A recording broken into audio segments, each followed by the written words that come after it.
कधी दही, काजू, कसुरी मेथीपासून तुम्ही शाही मटण बनवलं आहे का? तर आज मी तुम्हाला माझी खास शाही मुमताज मटण रेसिपी दाखवणार आहे. त्यासाठी आपण इथं 1 किलो मटण घेतलं आहे. ते स्वच्छ धुवून त्याच्यामध्ये धणे पावडर, हळद आणि अद्रक लसूण, खूप सारा अद्रक लसूण, मीठ हे सगळं लावून त्याला छान सगळीकडनं मॅरिनेट करायला ठेवायचं आहे. खूप जास्त वेळ मॅरिनेट नाही करायचं आपल्याला, याला फक्त अर्धा तास मॅरिनेट करायचं आहे.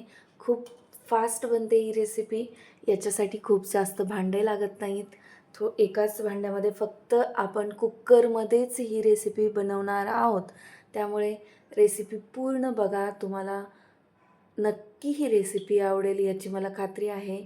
आणि स्टेप बाय स्टेप तुम्ही जर फॉलो केलं तर तुमची देखील रेसिपी उत्तम होईल. त्याला मॅरिनेट करायला बाजूला ठेवायला तोपर्यंत आपण कुकर घेतला आहे.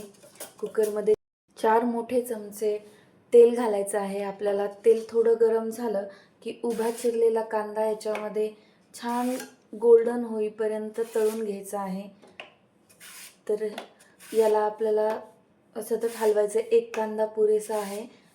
अर्धा किलो मटणसाठी 1 कांदा आपण इथं घेतला आहे. थोडा मोठा कांदा घेतला आहे. जर कांदा छोटा असेल तर तुम्ही 2 देखील घेऊ शकता.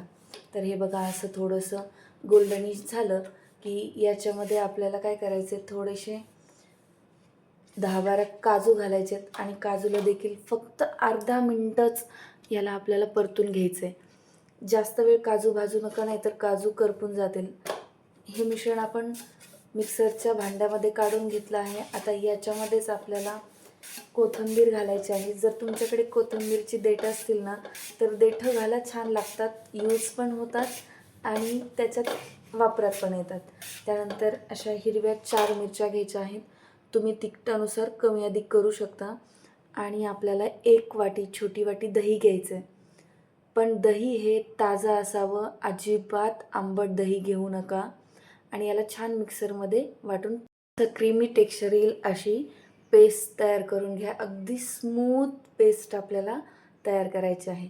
त्यानंतर ज्या कुकरमध्ये आपण कांदा तळला होता त्याच्यामध्येच 1 मोठी विलायची, दालचिनीचा तुकडा, 2-4 काळी मिरी आणि 2 लवंग असं आपल्याला खडे मसाले टाकायचे आहेत. आणि त्यामध्ये आपण मॅरिनेट केलेलं मटण टाकायचं. त्याला छान परतून घ्या, छान हलवून घ्या थोडा वेळ. हे बघा, असं आपण छान याला मिक्स करून घेतलं आहे त्या गरम मसाल्यासोबत. गरम मसाले अगदी अर्धा मिनिटच भाजा. त्यानंतर कुकर लावून आपल्याला याच्या छान 3 शिट्ट्या करायच्या आहेत. ही रेसिपी तुम्ही चिकनसोबतसुद्धा करू शकता, पण चिकनसोबत याला फक्त 2च शिट्ट्या घ्या. मटनसोबत जास्त छान लागते. 3 शिट्ट्या झाल्याच्यानंतर थोडंसं नॉर्मल थंड झालं की हे ओपन करा. हे बघा, याला छान पाणी सुटलेलं आहे. याच्यात आपण कोणतंही पाणी घातलं नव्हतं, ते मटणचंच पाणी आहे. आणि आता आपण जी पेस्ट बनवली होती कांदा, दही, काजू याची, ती पेस्ट आपल्याला या मटणमध्ये घालून घ्यायची आहे. आपलं मटण छान शिजलेलं आहे. एकच शिट्टीनंतर आपल्याला याच्यानंतर घ्यायची आहे. तर आपण हे सगळी पेस्ट याच्यामध्ये घालून घेऊ. जर मिक्सरच्या भांड्यामध्ये काही पेस्ट शिल्लक राहिली तर त्याच्यापुरतं तुम्ही अर्धा ग्लास पाणी याच्यामध्ये घालू शकता. म्हणजे तुमचं थिकनेस पण तुम्हाला मेंटेन करता येईल. खूप जास्त पातळ राहत नाही ही भाजी, कारण त्याला मग ती चव लागणार नाही. थोडंसं थिकनेस राहू द्या. तर याला आपण साधारणतः अर्धा ग्लास इथं पाणी घातलं आहे. आणि मीठ तर ऑलरेडी आपण घातलं आहे. जर तुम्हाला वाटत असेल मिठाचं कमी जास्त प्रमाण तर तुम्ही या स्टेजला थोडंसं चाटून बघू शकता आणि जर वाटलं तर मीठ टाका. त्यानंतर आता इथे आपल्याला कसुरी मेथी घालायची आहे. त्याच्यासाठी पूर्ण रेसिपी फॉलो करा, तरच तुम्हाला कळेल कोणत्या स्टेजला आपल्याला काय करायचं आहे. तर थोडंसं हातावर छान कसुरी मेथीला क्रश करून घ्या, म्हणजे त्याचा स्मेल छान येतो. आत्ताच सध्याच तुम्हाला मी सांगू शकत नाही की काय स्मेल येतो या भाजीमधून जेव्हा मी कुकर उघडलं होतं तेव्हा. तर त्याच्यानंतर आपण इथं याला 2 शिट्ट्या करून घेणार आहोत आणि आपलं शाही मुमताज मटण रेडी आहे.